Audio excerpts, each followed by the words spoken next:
Hey guys, welcome to the next Friday Film Time. Hope you've had a good week. This episode is going to be on Godzilla. Right, let's get stuck in. First things first, it was a really good film. I really enjoyed it. It was just as good as I expected it to be. Second thing, I watched it in 3D. I would advise to watch in 3D because it's going to be a 3D film. But most of the time, I would have just enjoyed it even if I watched it in 2D, because 70% of the time it was mainly a 2D fit. It would have been better as a 2D film.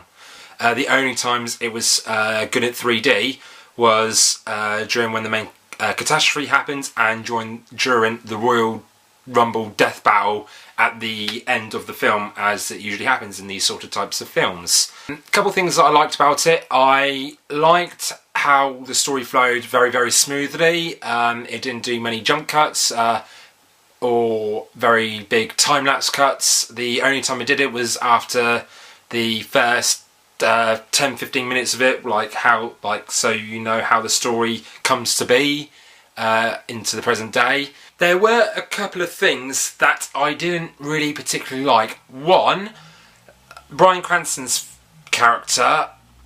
I thought he was going to be in it for the whole entire film, just due to how the trailer portrays that. But he's only in it for about 30-35 minutes. I won't spoil it. I won't say anything else. But that's one thing I didn't really like about it. I think the only reason that they put him in the trailer was because he's the biggest star out of all of them. The other thing I didn't like about it was that, like I said a minute ago, most of the time it would have been just good as if I watched it in 2D, because like I said, 70% of the time it was good as a 2D film.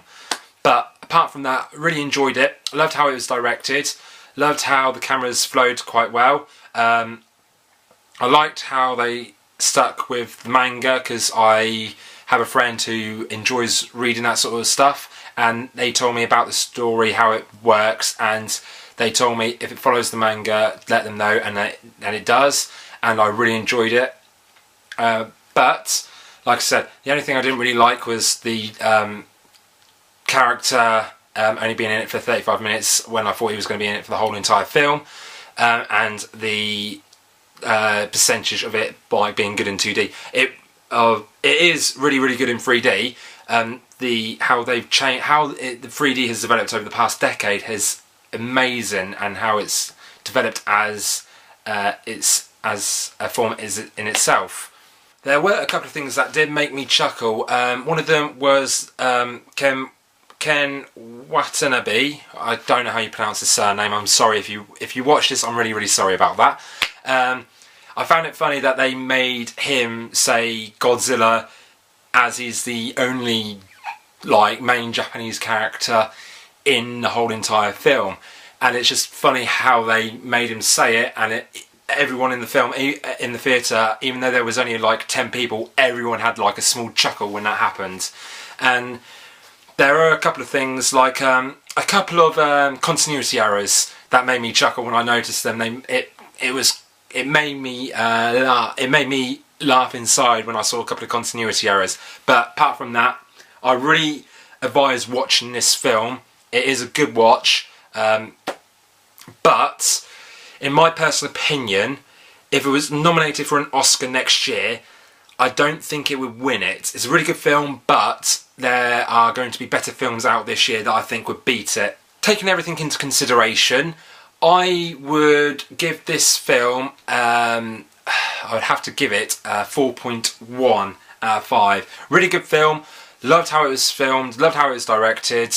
But because of the couple of things that I didn't really particularly like about it. Like I've said in the past, this is my personal opinion about these films.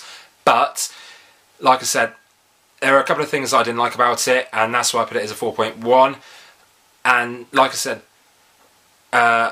it is good. I wouldn't have been disappointed like with Captain America or Spider-Man. I wouldn't have been disappointed if I just watched it in 2D. But it's a good watch. I advise watching it. It is going to be one of the films that I will buy on DVD, and that's my review on it. Right, that's it for this week's Friday Film Time. Next week I'll be reviewing X-Men Days of Future Past, and the question of this week is, which film were you expecting to be good but turned out to be a right disappointment? For me, it had to be when I watched Transcendence. I thought it was going to be, I really enjoyed the trailer, but it just disappointed me throughout the whole thing, as you know, as I've given the review on it. And I'd like to see what you think are, so let me know in the comments down below, tweet me, or send me a video response, and I will see you next week.